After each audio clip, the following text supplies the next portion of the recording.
จากสบายดีเนาะวันนี้ก็มาอยู่กับเกมกาลีนาฟรีไฟเนาะวันนี้เราได้มาลิ้นเกมนามผู้สาวเนาะ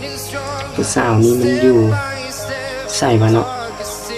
ยังไม่ได้ถามเลยเขาเปิดเสียงนิดนึงผู้สาวอยู่ใส่ไม่ได้เปิดใหม่เนาะแต่ว่าเขาคิดว่าผู้สาวต้องอยู่ในประเทศลาวนี่แหละลิ้นเกมผู้สาวได้ลงคลิปลิ้นเกมกับผู้สาวนี่ก็ได้มาเล่นเกมกับผู้สาวถึงตายก็คุมแล้วนะผู้สาวท้าเด้อผู้สาวอย่าเพิ่งท้ากูแดกูมาแล้วเดี๋ยวกูจะแดกเองกลางเองกูนี่แดกได้ผู้สาวแล้วเนาะผู้สาวอย่าเพิ่งไปเปิดเสียงไม่ดังเลยไอ้เหี้ยท้ากูแดกสาวซื่อเน็ตใครวะทุกคนซื้อเลยได้เอา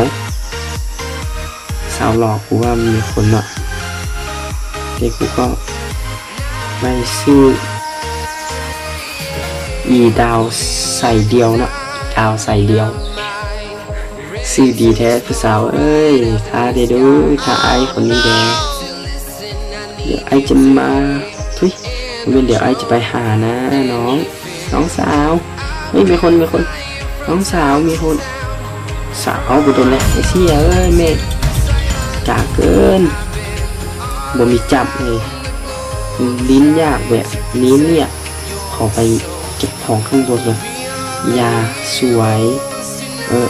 ก็มาเดี๋ยวได้สเปซสวยน้องสาวใจเย็นนะผู้สาวกูอย่าพึ่งแตกเอ้ยเหมือนนั้นยังไง1 นัด2 นัดดาวไปดิเป็นคนนี้กูใจเย็นใจเย็นซ้ำไปเลยอย่าเพิ่งซ้ำอย่าเพิ่งตายไป1 ดอก 2 ดอกอัพรถเจอเอาตายด้วยเอาไปเจอทิ้งบน18เลยเจอ MP40 นะ MP40ผู้สาวตายแล้วดูผู้สาวลิ้นเนาะทุกคนผู้สาวโคตรโหดเล่นทุยลิ้นโคตรโหดเนาะโหดเกินขอเป็นเพื่อนเด้อเดี๋ยวตาใหม่อย่าลิ้นอีก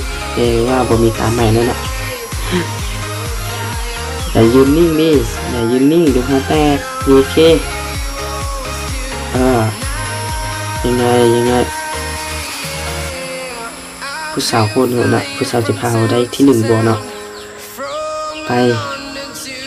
หมวก3สวยเก็บไป1เนาะถ้าเมื่อกี้เรามีเกาะหรือมีปืน MP เนาะตายเนาะมีแต่สเปซเปลี่ยนปืนช้าเกินไปผู้สาวไปใครเอฟมาเนี่ยไปเฮ้ยมีคนผู้สาวมีคนสาวผู้สาวจะเก็บไปบ่ยังไงสกามายังไงสาวยังไงสาวเก็บให้ได้สาวผู้สาวตายทุกคนถ้าไผ่มาให้เฮาลิ้นกับผู้สาวเลยลิ้นกับไผ่นี้คอมเมนต์มาเด้อและอย่าลืมกดติดตามให้เฮาแดงเพื่อเป็นกำลังใจทำคลิปต่อไปเด้อทำคลิปต่อไปลิ้นกับผู้สาวนี่ต้องคอมเมนต์มาให้เฮาเด้อทำคลิปต่อไปอย่าลืมกดแชร์กดไลค์กดติดตามสำหรับคลิปนี้จบเพียงเท่านี้บ๊ายบาย